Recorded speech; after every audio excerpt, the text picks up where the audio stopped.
We want to extend a heartfelt thank you to Will Wright Museum of the American Indian for their generous support in making this conversation possible.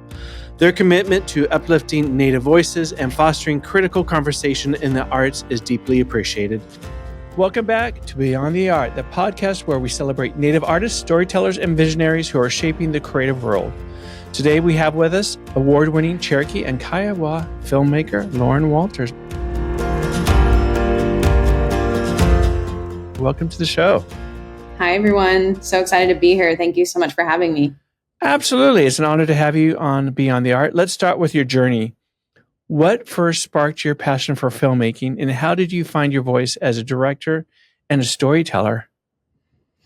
I think I'm still finding my voice, and which I think is totally okay as a filmmaker. But I studied environmental studies when I was in college, and I had a professor that asked me to produce 2 short documentaries that were, based on environmental professionals. So there was a lot of overlapping themes, and I had no idea what I was doing or that I even wanted to work in film. But I knew that I was interested in the topic and learned from another film student. And then after I graduated, I started working on OCO TV, which is the documentary style television show of the Cherokees. And so Sterling Harjo co-created that show and the production company that creates the show.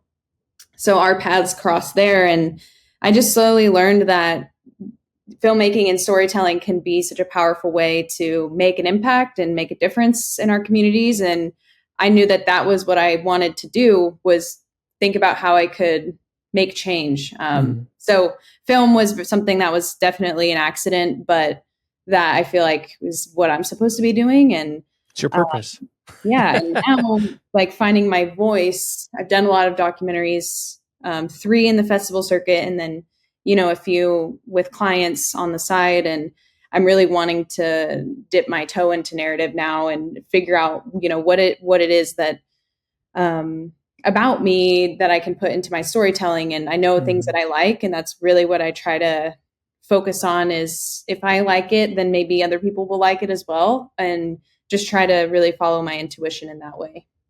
Well, congrats. I mean, you kind of headed your direction. Sometimes, a door opens up, as they say, and you don't know where it's going to lead you. And if you have a voice and you want to share your voice or what's in your mind, just go for it.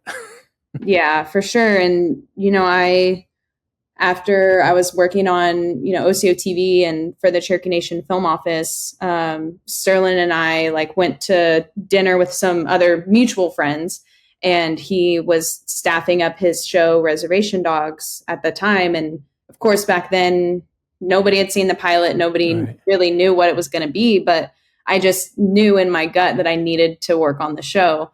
And so I was down to quit my corporate job, my salary, all of that, leave it all behind for this freelance filmmaking lifestyle. And it was a big risk, but I guess, you know what you have to do and you figure it out along the way. And it hasn't always been easy, but I'm really glad that I made that decision. Well, congrats on your journey thus far. You've worked across various different roles in the industry since you've started this journey, directing, producing, and casting. How have these experiences shaped your approach to storytelling? And do you feel that having a hand in multiple aspects and different roles in filmmaking gives you a deeper connection to your projects because you know all the intricacies of what it takes to put that story together? Yeah, I mean, I think it's really important that people, try out different roles and figure out what works best for them. And also just understanding, as you start to tell your own stories and hiring your own crew and you're directing, and then you have people all looking to you, you need to know what you're asking them to do because you've done that before, what that is like. And so, I've been a production assistant on set in the office as well. And then I've also worked in camera department as a utility. And then whenever I was asked to do the background casting, I had no idea what that meant or what I was doing. But I think just being a part of that process, it's a lot of organization and producing, working with the directors and their vision. And then at the same time, it gives me the flexibility to be on set or in the office and get to be a fly on the wall for a lot of the process. And so I think it is important, for me to be able to have multiple experiences and backgrounds. And now I'm still learning like what every single role does on a film set and how it all comes together into making the final product, especially on these like bigger shows. Right now I'm working on The Sensitive Kind, which is a new television show of Sterling's. It's going to be on Hulu. And so it's like a beefed up version of Reservation Dogs, but it's a Tulsa based story. And so there's just more expectations, more things that are in play. And it's really exciting to get to learn from him and from everybody on the production. I've seen the casting call post. I'm like, should I? You should.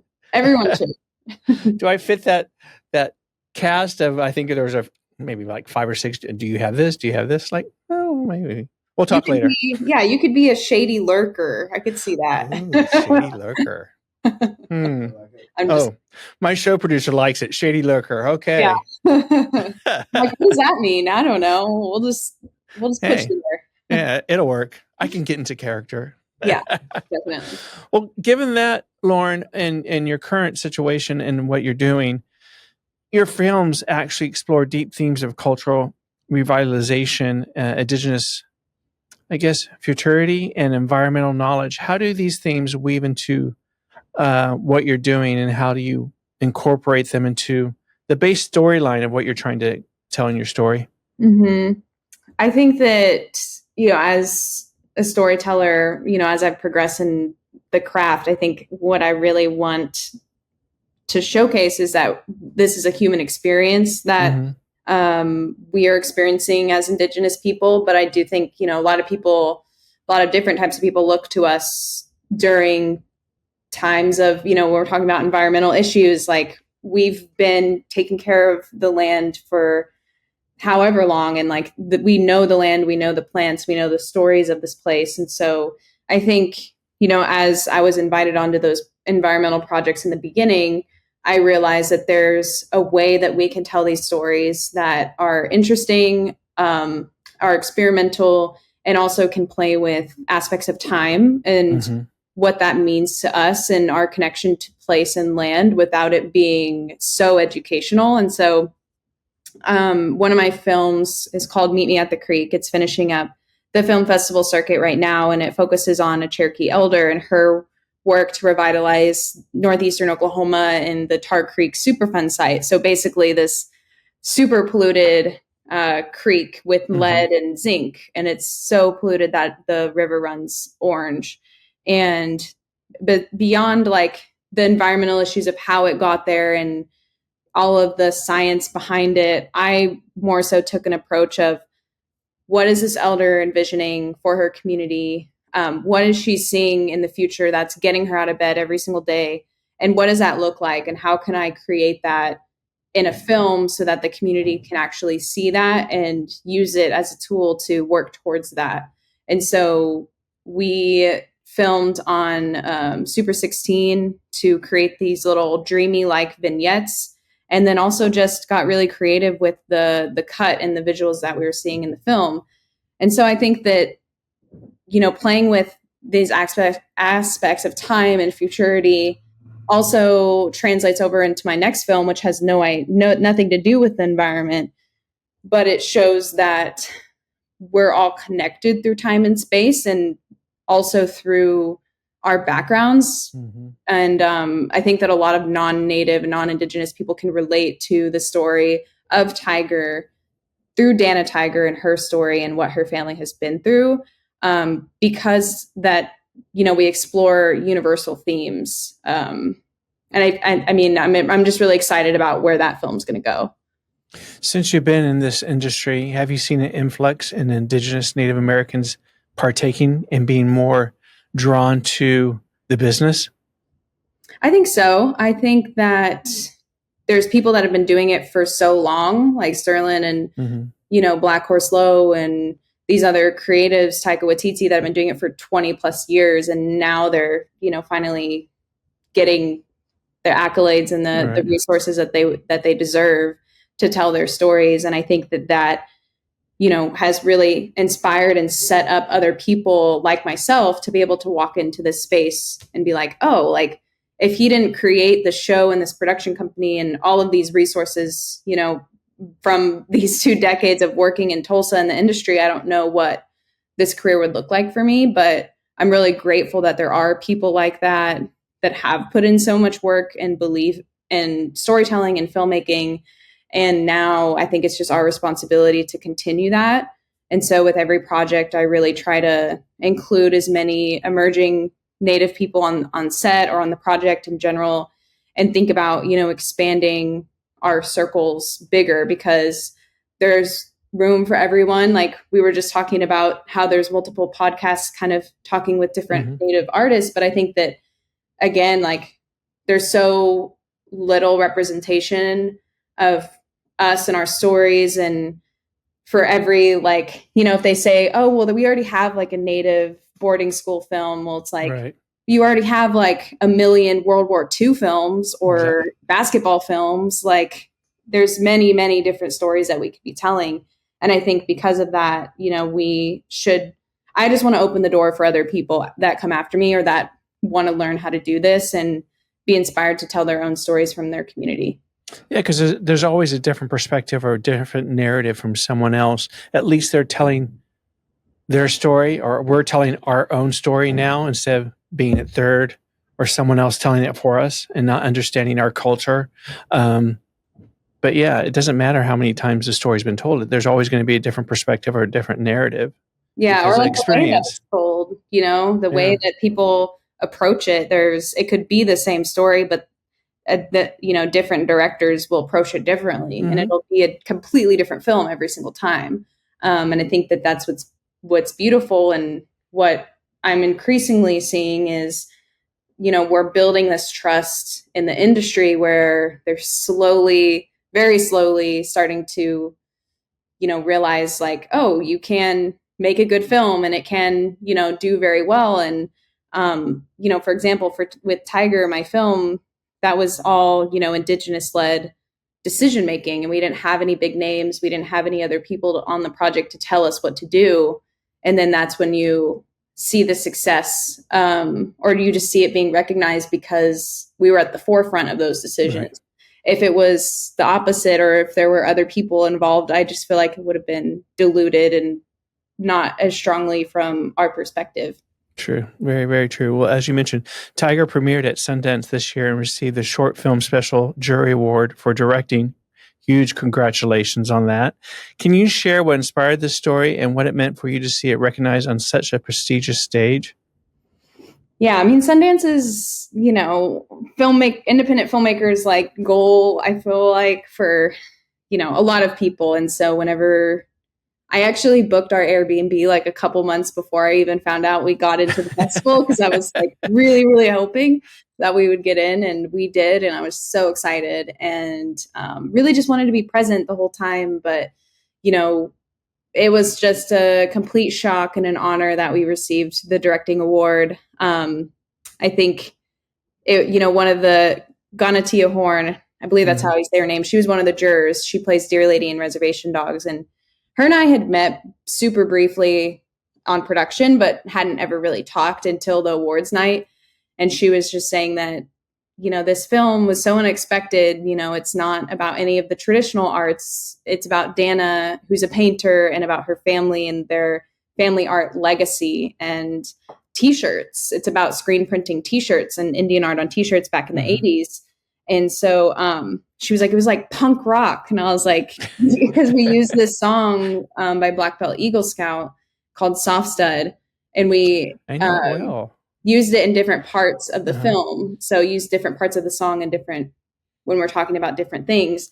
And so by the end of the film and the credits, you hear it playing, and it's kind of like, you feel like, hell yeah, you feel empowered. Like that's how I felt whenever we put that song at the end. But what inspired this film, Dana and I met on Reservation Dogs. Sterling wanted her in season 2 as a background actress, and gave me her number, and we started talking, and I slowly started learning about her story. And I went down to her gallery in Muskogee, Oklahoma, and she loves to talk about the people that have gone on and the impact that they've had and how wonderful they were, and how much she loves them. And so I would start recording her on my phone and listening back to her stories later and just thinking, like, how has nobody made a film about you? Like, the things that you've gone through, the way that you tell these stories, like, I'm just so enamored by everything that has happened in the history of the Tiger family. And also just really drawn to her art. She paints Native women in these really powerful, portraits and positions, and it's so beautiful. And I'd never seen anything like that, or I was seeing myself in her paintings.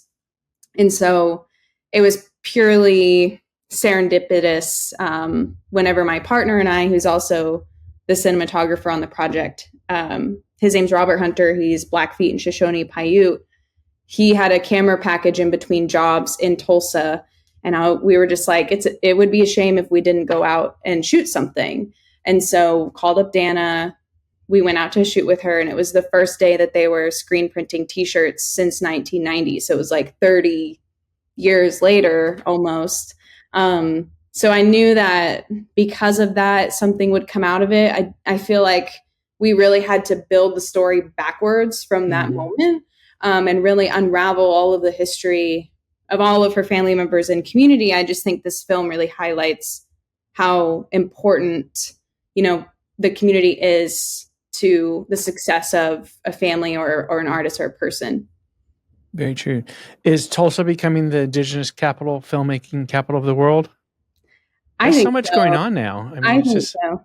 Yeah. I mean, I'm like, I never want to leave here. I won't leave here. And I think it's just a really special community that supports each other, wants to just make art. And it's not just filmmakers either. I feel like there's just so many Native artists here. And so, yeah, I mean, I'm like, I don't know any other cities that are doing it like we are. So I think true. I call it a well-kept secret. I mean, that's why I started my furniture collection here in Tulsa, is because of just the vibe and the creativity. Where's it at? Well, I'm located down, my office is at Wampa. Okay, cool. So Sterling's old stomping grounds where he had his first office. So I had no idea you're in Tulsa. That's awesome. Yeah. That I am. I have to check it out. Yeah, anytime. Doors always open. Well, back to you. You've been honored with awards from organizations like the Native Arts and Cultures Foundation and Running Strong Foundation. What does that kind of support mean for Indigenous filmmakers, and how has it shaped your ability to tell the stories that matter most to you, and also opened avenues into your journey into filmmaking?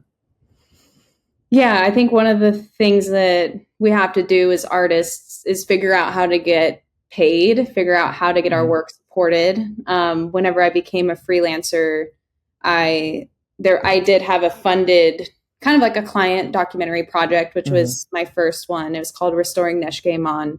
And, after season 1 of Res Dogs, and after I was done on that film, I had no work. And I was like, what do I do now? Like, am I doing the right thing right now? Is this my path? And then I discovered, the process of applying to grants and fellowships and these awards. And Native Arts and Cultures Foundation was one of the first ones that I received the LIFT award, and they supported Meet Me at the Creek. And I've, fortunately been able to develop really strong relationships with these organizations where, they'll continue to support you in your journey if you're doing all the things that you say that you're going to do with your art. And, I'm really grateful for the support that they've provided along the way. I've done screenings in Portland with them. I did a Native youth workshop up there, and really I just approach them or any organization that I want to work with after, I get supported, and I'm like, hey, would love to come screen the film, would love to come do a workshop. Like, how can we make this happen? And, sometimes they say no, or sometimes, they're like, hell yeah, let's make it happen. So I think, especially when you're starting out, like, these grants are crucial to the success of you as an artist. And It also like gives you a little bit of confidence and like, okay, like someone else can believe in like what I'm writing down, and now I can actually go and make the thing. And I don't have to work at like a part-time job, down at the diner or whatever it would be. And so I grind so hard on grant applications and just try to make sure that I'm on top of those opportunities, because that's what's going to make, my art. And so with Meet Me at the Creek, I was able to get like, maybe 50,000 or something to help support the film and the impact campaign. And then for Tiger, I got a $10,000 artisan creative fund in Tulsa, which is for local artists here. But that's all I got for the film. And so, which is, for anyone who doesn't know, filmmaking so expensive. And that is like not very much at all for a film. It's like a day's work. Yeah. Basically. And so I paid for a lot of it. I just took on more client work to get, those things paid for on Tiger and get it all made. But I think that's, when you really want to make something, you'll make it happen, regardless if you have money or not. And thankfully, I just have a really great community here in Tulsa that I can, pull favors and then let them know like, hey, I'm there for you. If you ever need anything on your film, like, let me know how I can support you in a different way. Because that's how we can make this network and industry continue. So yeah, I'm grateful to all of those opportunities and people who have supported me through grants and awards along the way. It's really helpful. It does help. And especially, when you have the belief in infrastructure behind you, where people are actually promoting you and saying, it's a win-win situation for them and for you. I think for any creative as well. I feel like for anybody that is like, how do I find these grants? How do I find these opportunities? Basically what you do is you go and you sign up for every newsletter of any nonprofit that you feel like might put out some opportunity like that. So for example, you can go to First People's Fund. They fund artists with different grants and sign up for their newsletter. And then every time, these newsletters come out, I always just quickly scroll through them and see if like they have any upcoming opportunities. Then when I see one, I'll put it in my calendar. That way I don't miss the deadline. And it seems to have worked. And people just are like, how do you find all these things? I'm just really diligent about staying up to date in my email, with those newsletters. They do help. They help the bottom line. Yeah, for sure. Well, you've worked, like you said, on some productions like Reservation Dogs, Fancy Dance, and Killers of the Flower Moon. What have those experiences taught you, and how do you navigate the balance between working in mainstream medium and telling deeply personal, community-centered stories? So what I do, and I cast like really in the beginning of the year. It seems to be like the trend every spring from like February to May, I'll be casting or working on a show. And then like on the weekends or in my free time, I have my own project going. So season 1 of Res Dogs, I was a PA in the production office, but on the weekends I was shooting in Concho, Oklahoma, and editing and getting that film done. Same thing. I feel like every year it's kind of been like that. And I just, I've always heard like as a director, you need to direct things, you need to make things. Like, yes, you can work on productions and like get experience that way, just learning and watching people. But until you actually make your own stuff, like people won't see you as a director, and you probably won't even see yourself that way. So it's a very terrifying and vulnerable process. And Tiger is the first film that I've watched that I've made that I can actually watch without like cringing. Cause I mean, it's like, you're so vulnerable in all the decisions that you make and what you put on screen. And even though they are like, solid films, especially, your first film, it's just like, it's a process of learning how to trust yourself and learning about your style. And so being a part of those bigger shows, I think, has been essential to my growth and been really special for me to be a part of. And I hope that, someday I can have my own big show that I can bring other people on.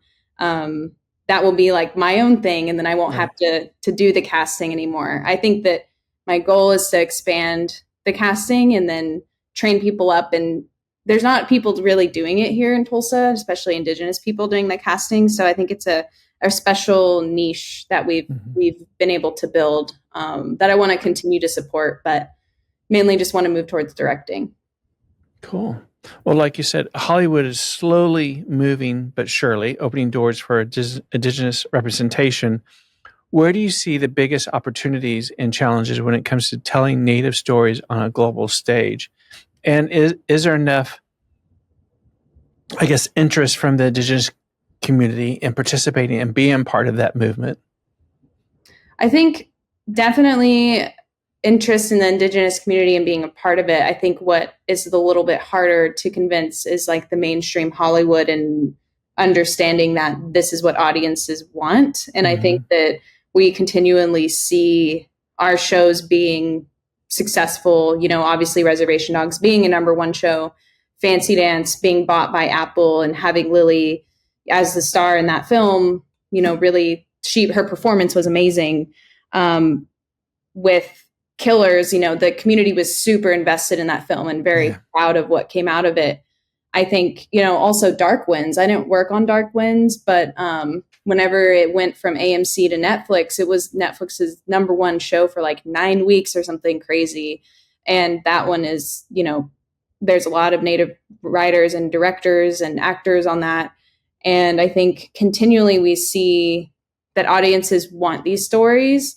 And I think that Hollywood is slowly starting to understand and pushing for different voices and like fresh perspectives. And I think that once we can push beyond the stereotypes of, Yellowstone or like some of these historical stereotypical portrayals of Indigenous people, and Hollywood will see us for, who we are today in contemporary society, there's going to be a lot more support, and I think it's coming sooner rather than later. So just got to continue like making our films and believing in that our stories, deserve to be told on that large platform. Absolutely. And I've said this many times. Let us tell our stories. Don't give it to someone other non-native to tell it, because it will become bastardized. And our story's ever evolving. Our story didn't end in 600 years ago. We continue to evolve as a people, as a nation, as Indigenous people. It's ever evolving. So our stories are not 300, 500 years ago. It's not on the Trail of Tears. Our stories today and tomorrow, and so on and so forth. So continuing that journey of telling it. So how does your work in film connect your mission of supporting and empowering the next generation of filmmakers and creatives?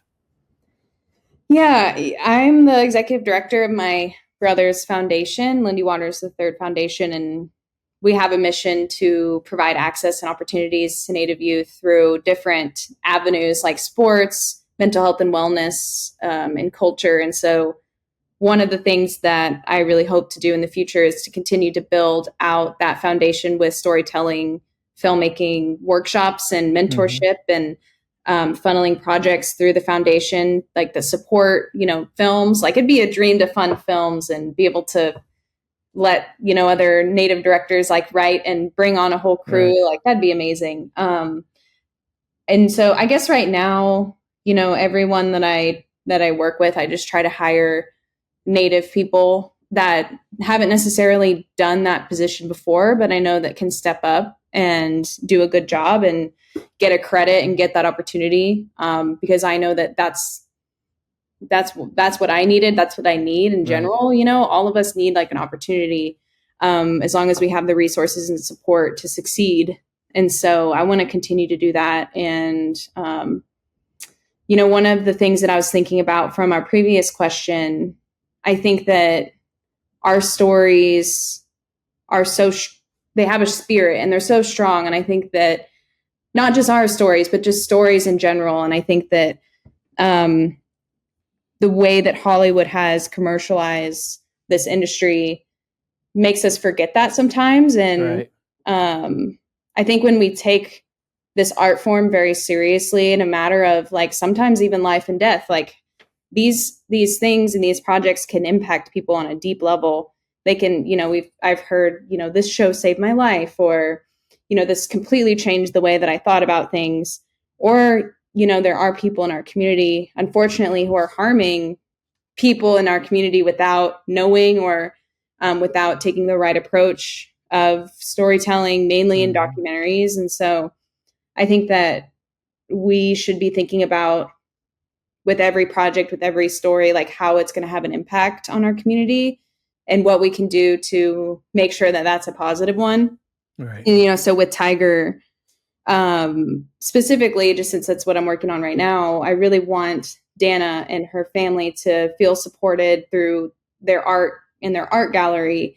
And so, they stopped screen printing t-shirts in 1990 because her brother was murdered in Muskogee, and they've continued selling art. Obviously, that's how they survive, but there's still a lot of work that needs to be done and support that they need in order to continue this for generations to come. And so every time, I talk about the film, I always tell people, like, go support the Tiger Art Gallery, tigerartgallery.com, buy prints, buy t-shirts, and that funding, that money goes directly back to the family and supports their livelihood. And one day, we hope to build a new building, a new gallery. And I'm like, if this film, can bring like success and attention to my career, like, it's only right that the same thing is happening for Dana and her family, because, it's their story just as much. And I really want to try to make sure that's happening with my projects. Right.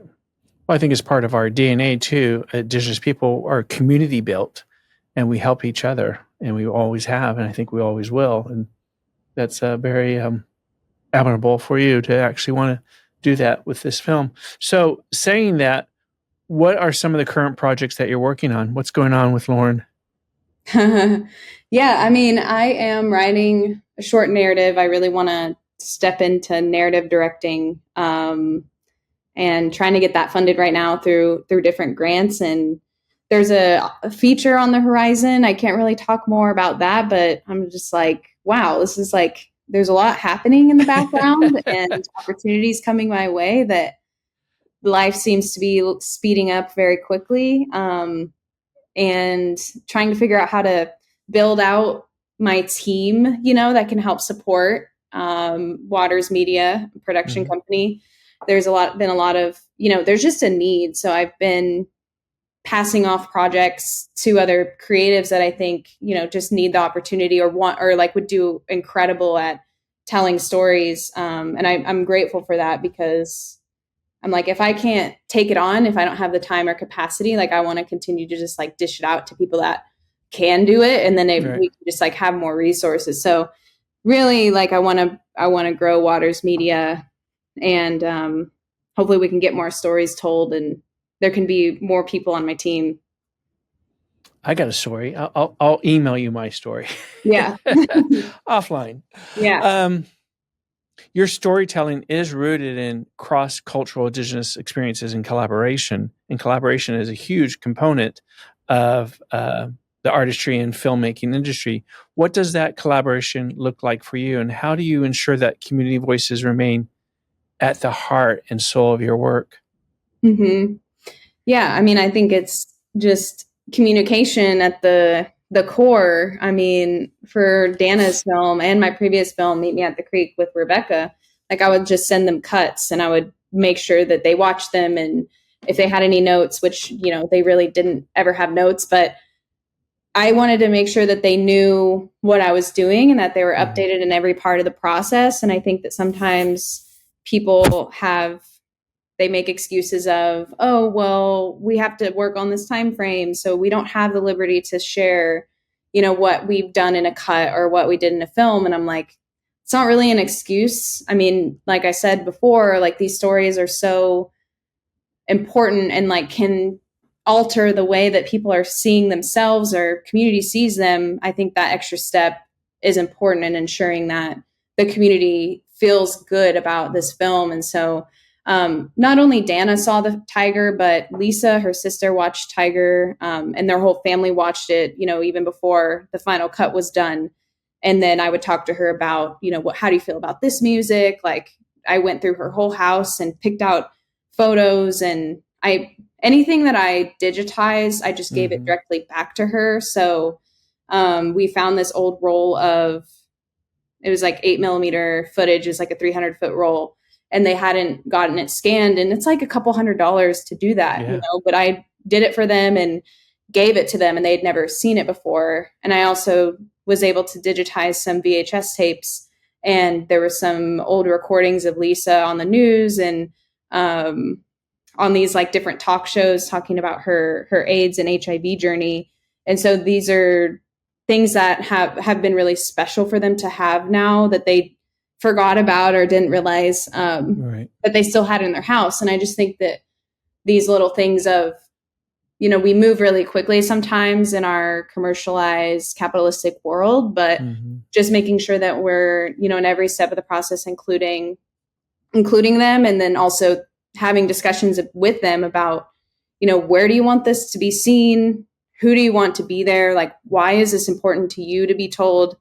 Why am I the right person to tell it? Because I think that a lot of times people don't ask themselves that question.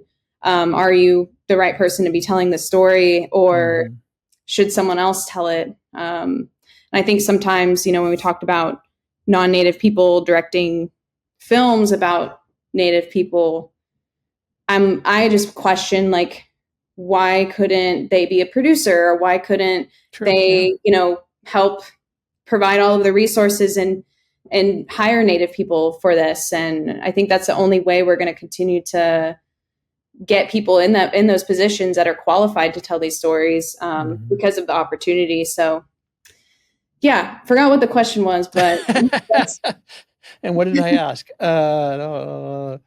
Your storytelling is rooted in cross-cultural Indigenous experience. Yeah. Ensuring that community voices remain at the heart of your work. I'm trying to read my scribble. Yeah. Just involving them. Right. Well, I think it's also, I've always said, it's our time to have a seat at the table, and we got to make sure there is a seat for us. If not, make room, push someone, you know, make way for us, because our voices need to be heard. Yeah, we need to be outspoken about it and strong in our opinions. And I just want to be able to, you know, tell the stories I want to tell, and do, you know, good for my community, and make sure that I'm not harming anybody in the process, and just want to make art, want to make films. It's super So do fun. you have a backlog, a library in your head of all these stories you want to put onto film?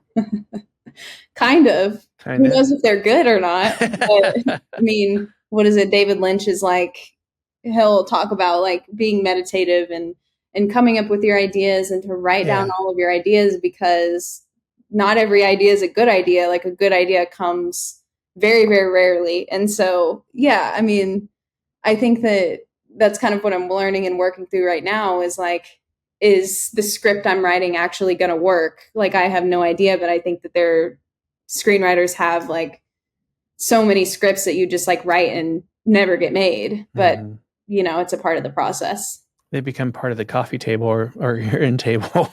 They just start stacking up. What are you most surprised about as you started this journey that you are unaware of, or that you're glad that you were open enough to learn? I mean, there's a lot that I've learned, and I think I still don't really know how a lot of the industry operates, you know, traditionally in LA, and, you know, managers and agents, and like everything, every time you make a film or do a project or get more experience in your career, it always opens up a door for more questions and more things you don't know, and you're not necessarily taught ever. You just have to learn along the way. And I don't know, I guess like vulnerability is like the biggest thing, that it was so hard to have, like, it's so hard having community screenings, because I get so nervous, because even though I'm like excited and like want the community to see the project or the film, I'm just like, there's so much pressure to perform in this industry, and not necessarily like on stage, but it's like, you know, I think if you're creating something, you put so much of your energy, time, love, like effort into making it. And you have to be able to be strong enough to take feedback and criticism and know that like not everybody's going to like it. You're going to get so many no's. Like I still am learning how to get no's in this industry. And I think that like, you know it, but I think until you actually experience it, that's when you really learn it. Like, oh shit, like you get, creator keeps you humble a lot. Right. I'll say that. You have to have thick skin. So I'm definitely still developing that. So we talked about current projects. What's next? What is it that you want to achieve on this journey of yours? I want to just take it as it comes. I think that I'm going to stay in Tulsa. I'm going to continue to build out, this production company. I want to direct a narrative. I want to direct a feature. And I think that we'll just see where this journey takes me. I think one of the things that I've been thinking of lately is like, who I want to collaborate with, like, especially as I'm writing stories. It's like, that's like one of the best and fun parts of making projects is working with dope people.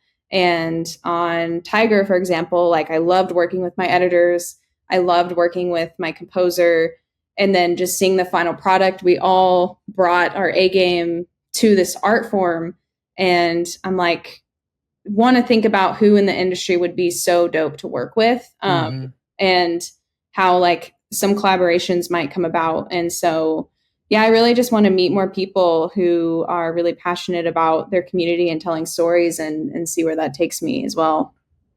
I think that was one of the key aspects of starting this podcast, is hearing all the diverse stories from artists, Indigenous and Native American artists, but there's a continued theme, that always brings us back together, which is unique, I think, for any type of culture or group of individuals. Yeah. What advice would you give to young Native storytellers who are just beginning their creative journeys, but not yet see a clear path forward, especially one in an industry so hard to get a door open for you as filmmaking? Well, I always say, like, just make your stories. Just like, I know that it's, like I said, you don't need money. You might need a friend or two to help you out. Whatever it is, documentaries these days especially are more accessible to make. I think more advice, let's see.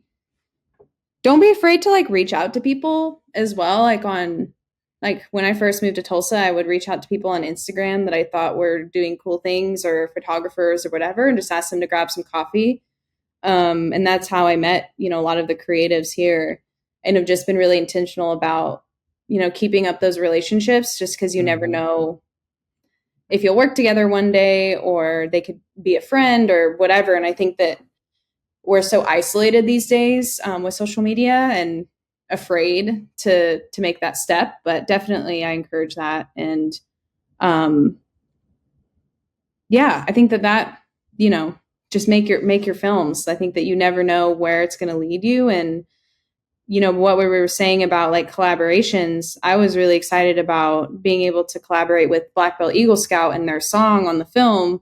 And then also one of our elders, his Muskogee Creek hymn is in the film as well. And now him and I have developed a closer relationship. And I just went to Sweat with his community the other night, and he came to Sundance. And it's just like, you never know like how these collaborations will develop into real life relationships. And I think that that's like the most fulfilling thing for me is, the awards are fun and Sundance is great, but you're the only one who has to answer to your community. And I think that it's important to continue to build up those relationships. What's one movie you could watch on repeat? Oh God, that's a hard one. One movie. Well, I want to hear yours. What's yours? Ooh, a movie I can Hmm. I'm gonna have to go on Letterboxd and look. It's it's because it reminds me of my grandmother, and it's called Mame, and Rosalind Russell was in it, and that was the epitome of my grandmother's character. She was the life of the party, and everyone wanted to be around her because she was just so glowing in her personality and her aura. So that'd probably be one. That's really sweet. That's really sweet. Yeah, it's a warm place in my heart. One thing is that I don't really rewatch films very much. It's like one of my things where I'm like, if I'm gonna watch a movie, I'm gonna spend time like exposing myself to a new film. I can talk about a film that I watched the other night called Heretic. Have you heard of it? No, I haven't. It's a new. I just like Googled like best A24 films, and it was one of the films that came up. And my partner, I was like, "Do you want to watch this?" And he's like, "I tried to get you to watch that in theaters," and I was like, "Well, now let's watch it." Now, yeah. It's like a mind thriller horror film where these two Mormon girls are going to houses to people that have said that they want to learn more about the Latter-day Saints Church, and basically like stumble upon this really strange guy who traps them in their house. I have. I've seen the trailer. So yeah, it's a Hugh Grant. Yes. Yeah. I mean, I'm not saying I can watch this film over and over. That's not what I'm saying. I'm just saying it was a good film. Kind of is creepy. I think that it's not one of those like super horror films where it's not like super jumpy, but it really makes you think. And I like those kind of films. You just jogged my memory. It's like, okay, now this is starting to sound familiar. It takes me a while sometimes. Dream collaborator. Who's someone you'd love to work with? It's funny because I always think about this person, but who knows if we'll actually ever work together. I just think she's cool. She inspired like her first series that she ever did. Her name's Issa Rae. I think a lot of people know her.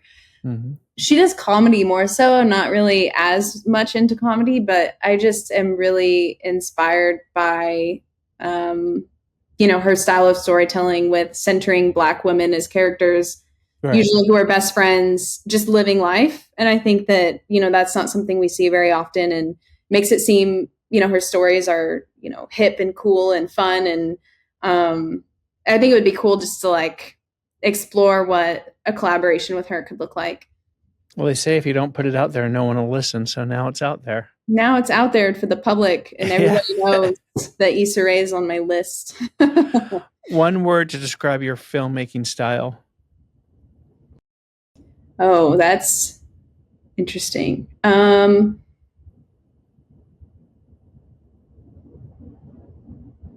don't know. I think of I'm trying to think of how people describe Tiger, but dreamy, I think is a good word. People have said like stylish, experimental, but I think dreamlike is a good word. Okay. What's a must-have item on set for you? I really love to have LaCroix at all times on set. What flavor? I love pamplemousse, but these days I've been into limoncello, so that's my new favorite. Yeah, been drinking too much of the pamplemousse. If you weren't a filmmaker, what would you think you'd be doing besides environmental? Yeah.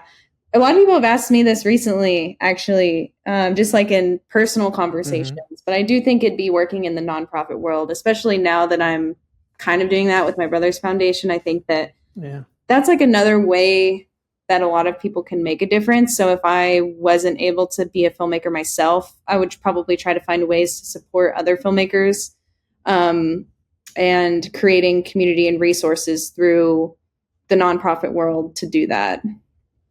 That's good. Yeah. Especially if you're doing grant submissions now for filmmaking, that's a lot of work, a lot of background, a lot of research. And yeah, there's another thing too. I actually used to a lot more frequently. I bead and also I'm a silversmith. Oh, really? And now, yeah, I used to have like a whole like little business going, really strongly, definitely in the COVID days. But as I've gotten busier with filmmaking, it's kind of like fallen to the wayside and it's more of a hobby. But maybe I would be like a full-time silversmith too. There you go. Well, Loren, is there anything else you'd like to share with our audience? No, thank you so much for having me. It's fun to Absolutely. have a conversation with you today. And I'm excited to be on the podcast and watch it on YouTube. Well, this has been great, and I appreciate your time, and thank you for coming on the show. I enjoyed chatting with you. Yeah, thank you. Well, take care, and much continued success to you and all your creative outlets of filmmaking. Thanks. Talk soon.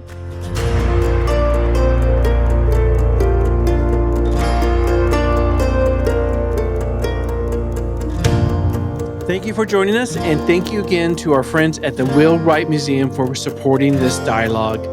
Keep telling your story. Until next time, this is Beyond the Art.